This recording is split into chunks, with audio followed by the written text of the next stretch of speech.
Conférence de presse de la police fédérale australienne à Melbourne, le 28 novembre 2017, James Ross Apsipa. Opération policière dans la banlieue de Melbourne. La police australienne a annoncé mardi avoir arrêté un sympathisant de Daesh qui projetait d'acheter une arme et de tirer dans la foule le soir du Nouvel An dans la ville du sud-est du pays. Le suspect, âgé de 20 ans et né en Australie de parents somaliens, a été arrêté lundi dans une maison de Werribee, à la périphérie de Melbourne. Il devait être inculpé dans la journée de mardi. L'homme est un sympathisant de l'État islamique et l'attaque qu'il projetait était potentiellement catastrophique, a déclaré Shane Patton, chef adjoint de la police de l'État de Victoria, dont Melbourne est la capitale.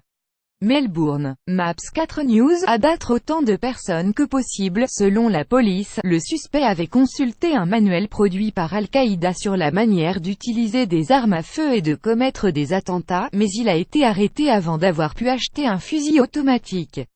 Il avait l'intention d'utiliser une arme à feu pour abattre autant de personnes que possible dans le secteur de Federation Square le soir du Nouvel An, a déclaré Shane Patton.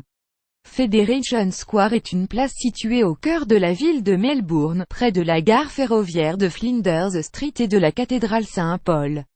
C'est l'un des principaux endroits de Melbourne où les gens se rassemblent le 31 décembre pour fêter l'arrivée du Nouvel An. C'est une terrible préoccupation pour nous que, pendant la période des fêtes, alors que les gens se divertissent, il y ait un potentiel complot pour commettre un acte terroriste, a déclaré Shane Patton. Le niveau d'alerte terroriste renforcé depuis septembre 2014. Les autorités australiennes, qui craignent depuis plusieurs années des attaques de la part d'extrémistes, ont renforcé en septembre 2014 le niveau d'alerte terroriste. Elles déclarent que 13 attentats ont été évités ces dernières années, dont une attaque dans le centre de Melbourne, pendant Noël 2016, inspirée par Daesh.